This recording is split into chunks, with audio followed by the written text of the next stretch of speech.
জুলাই জুলাই সনদকে ব্যর্থ করে দেওয়ার কোনো ধরনের অপতৎপরতা ছাত্র জনতা মেনে নেবে না এবং জুলাই সনদ অবিলম্বে বাস্তবায়িত হইতে হবে এবং জাতীয় নির্বাচন অনুষ্ঠিত হইতে হবে জুলাই সনদের ভিত্তিতে এবং জাতীয় নির্বাচন যথাসময়ে অনুষ্ঠিত হইতে হবে। অসহযোগ আন্দোলনে তাদের নেতাকর্মীরা যেমন নামে নাই, পাশাপাশি দেশবাসীও নামে নাই, কিন্তু সেই অসহযোগ আন্দোলন তারা প্রত্যাহার করে না। অসহযোগ আন্দোলন চলতেছিল, এমনকি 5 আগস্টের পরেও তারা অসহযোগ আন্দোলন প্রত্যাহারের কোনো ঘোষণা দেয় নাই। তাদের অসহযোগ ইন্টারিমের মধ্যেও তাদের এই অসহযোগ আন্দোলন তারা চালাইছে। আপনারা দেখছেন যে জুলাই সনদের মাধ্যমে একটা সংস্কারের একটা ন্যূনতম যতটুকু সংস্কার করা দরকার ছিল তার সেটা ভাড়া কিচ্ছু করে নাই। তারপরে ন্যূনতম সংস্কারটুকু হয়েছে, সেই সংস্কারে বাস্তবায়নে সবথেকে বড় অসহযোগিতা করতে বিএনপি, মানে তাদের সেই অসহযোগ আন্দোলন এই জুলাই সনদ বাস্তবায়িত করতে তাদের আন্দোলন।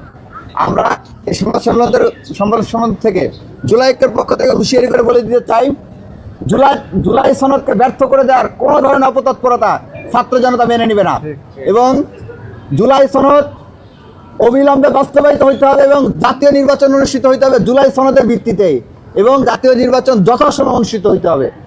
এছাড়া অন্য কোনো অপশন নাই। জুলাই সনদ দিয়ে কোনো কম্প্রোমাইজের সুযোগ নাই। জুলাই সনদ বাস্তবায়ন করতে হবে গণভোটের মাধ্যমে, এখানে কোনো ধরনের কম্প্রোমাইজের সুযোগ নাই।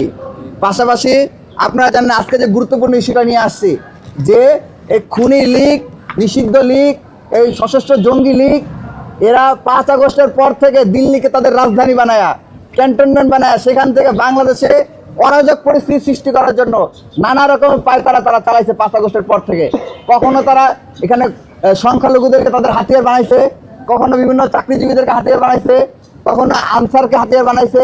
এই ধরনের বিভিন্ন গোষ্ঠীকে হাতিয়ার বানায়া তাদের মাধ্যমে স্যাবোটেজ ঘটানোর চেষ্টা করছে। এখন তাদের সব উইভেন যখন ব্যর্থ হয়ে গেছে তখন তারা এখন গর্ত থেকে বের হয়ে এবং এই কয়দিন যখন ইন্টারিম যখন দেখছে যে ইন্টারিম কোনো বিচার করতেছে না, ইন্টারিমের হাতে কোনো বিচার হবে না, ইন্টারিম তাদেরকে উল্টারা জামিন দিয়ে দিতেছে, টাকা দিলে ছেড়ে দিচ্ছে, তখন তারা সাহস পেয়ে গেছে। এখন তারা গর্ত থেকে বের হয়ে স্বপ্রণোদিত হয়ে তারা এখন নিজেদের ব্যানারে তারা এখন অস্থিতিশীল পরিবেশ সৃষ্টি করার জন্য প্রকাশ্যে ঘোষণা দিতে। এই যে একটা ফেরাউন না নমরুদ কি যেন বলা হয় না, যে হচ্ছে বাংলাদেশের নাগরিকত্ব ত্যাগ কইরা লন্ডনের নাগরিকত্ব গ্রহণ করছে, সে এখন ওইখানে দেশে বসে ভিডিও বার্তা দেয় বাংলাদেশে অস্থিতিশীল পরিস্থিতি সৃষ্টি করার জন্য। আর এইদিকে চার্চের মধ্যে এসে ককটেল ফাটায় তাদের নিষিদ্ধ ঘোষিত সন্ত্রাসীরা। আর এদেরকে ফেসিলিটেট করতেছে কারা, এদেরকে সহযোগিতা করতেছে কারা? ওই যে শুরুতে বলছিলাম পুলিশ লীগের কারো বিচার হয় নাই এবং পুলিশ লীগ, র্যাব লীগ, এদের মধ্যে তাদের যে দলীয় যে অফিসাররা আছে তারা তাদেরকে সুবিধা করে দিচ্ছে, তাদের বিরুদ্ধে কোনো ব্যবস্থা গ্রহণ করছে না। আপনারা আগে দেখতেন না, যদি বিএনপি জামাত এই ফেসিবাদী আচরণের বিরুদ্ধে একটা মিছিল করতো তাহলে 1 দিনের ভিতরে, 1 ঘন্টার ভিতরে, 2 ঘন্টার ভিতরে তাদের সার্চ করে খুঁজে বের করতো না? তাহলে এখন এরা বছরের পর বছর ধরে, মানে একদম 1.5 বছর ধরে টানা ফেসবুকে পোস্ট দিতেছে, গুপ্তসারে মিছিল করতেছে, স্লোগান দিতেছে, বিভিন্ন জায়গায় ব্যানার টানার মতো দুঃসাহস দেখাইতেছে। তাহলে পুলিশ তাদেরকে ধরতেছে না কেন? পুলিশ তো তারা ধরতে চায় না, বরঞ্চ পুলিশ তাদেরকে ছেড়ে দেয়, এই প্রশাসন তাদেরকে ছেড়ে দিচ্ছে। আমরা দেখতে পাইছি অনেক গণহত্যার সাথে সরাসরি জড়িত ছিল, তাদের অনেকের জামিন হয়ে গেছে। জামিন হয় কীভাবে? তাদের তো বিচার হওয়া দরকার ছিল, জামিন হলে কী হবে? তো এই যে এইভাবে পুলিশ সরকারের মধ্যে যারা কিছু কিছু উপদেষ্টা, তারা নাম বলতে চান, আমরা প্রয়োজনের সামনে নামও বলবো, আমাদের কাছে তথ্য আছে, তারা সন্ত্রাসী লীগদেরকে পুনর্বাসিত করার জন্য নানা রকম পদক্ষেপ গ্রহণ করতেছে, লীগকে ফিরে আনার ব্যাপারে নানা ধরনের পদক্ষেপ গ্রহণ করতেছে। এর মধ্যে কিছু বক্তব্য আপনারা জানেন, আসিফ নজরুল সাহেব তো ঘোষণা দিয়ে বলতে তিনি আওয়ামী লীগ নিষিদ্ধ করাকে পছন্দ করেন না, এরকম অনেক উপদেষ্টা ঘোষণাই দিচ্ছেন। এবং আমরা তারা যদি এখনো সাবধান না হন তাহলে আমরা তাদের ব্যাপারে প্রকাশ্য অবস্থান নিতে বাধ্য হব।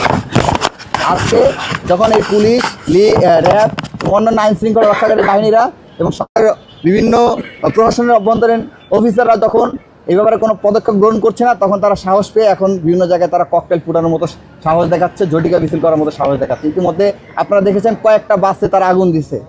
তো আমরা জুলাই ঐক্যের পক্ষ থেকে আহ্বান জানাই যে কাল বিলম্ব না করে সরকারের মধ্যে ঘাপটি মেরে থাকা এবং কি উপদেষ্টাদের মধ্যে ঘাপটি মেরে থাকা যে সকল অফিসার এবং উপদেষ্টা আছে যারা এই খুনি লীগকে পুনর্বাসনে সহযোগিতা করছে, তাদের প্রত্যেককে কাল বিলম্ব না করে বিচারের মুখোমুখি করতে হবে এবং তাদেরকে কাল বিলম্ব না করে জেলে ঢুকাইতে হবে। তাদের একটাই ঠিকানা, তাদের মুক্ত বাতাসে কোনো ঠিকানা হইতে পারে না, তাদের ঠিকানা হবে জেল।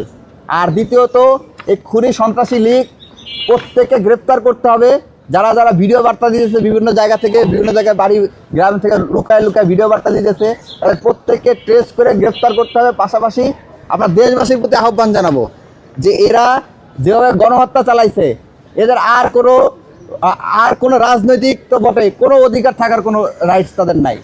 তো তাদেরকে যেখানেই পাবেন আপনারা নিজ হাতে তাদেরকে প্রতিহত করবেন। দেশবাসীর কাছে আমরা আজকে এখান থেকে জুলাই ঐক্যের পক্ষ থেকে আমরা আহ্বান জানাচ্ছি যে আগামী 14 তারিখ পর্যন্ত, আজকে থেকে আগামী 14 তারিখ পর্যন্ত তারা বিভিন্ন স্থানে পাড়া মহল্লায় পথে ঘাটে তারা টহল বসাবেন এবং আমাদের যে জুলাইয়ের যে হাতিয়ার ছিল বাঁশের লাঠি এবং পাইপ, সেইগুলো নিয়ে টহল বসাবেন এবং যেখানে লিক পাবেন, যেখানে সশস্ত্র জঙ্গি লিক পাবেন, তাদের প্রত্যেককে ধরে ধোলাই দিয়ে পুলিশের হাতে সোপর্দ করবেন।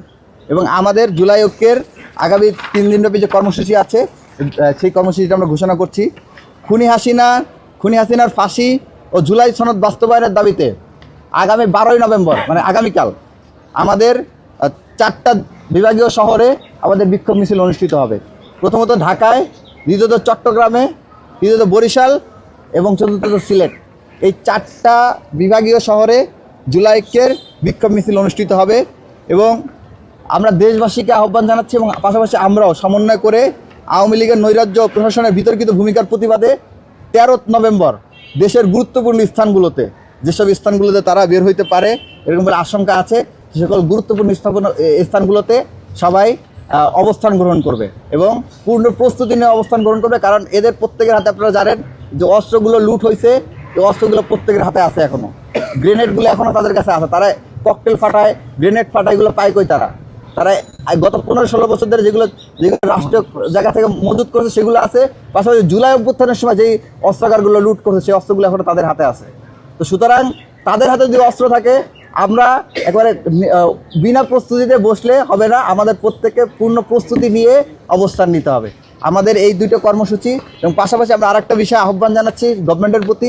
আমরা দেখেছি এবং সংবাদ মারফতে আমরা জেনেছি যে পঞ্চগড়, কুড়িগ্রাম সহ প্রায় 3টে জায়গায় বাংলাদেশের সীমান্তে খুব কাছাকাছি স্থানে তারা সেনা ক্যান্টনমেন্ট, সেনা ঘাঁটি এবং স্টেশন তৈরির উদ্যোগ নিয়েছে এবং কোনো কোনো জায়গায় আন্তর্জাতিক যে মানে নীতি, সেই নিয়ম নীতি লঙ্ঘন করে 1 কিলোমিটারের মধ্যে সেনা ঘাঁটি ও সেনা স্টেশন তৈরি করতেছে।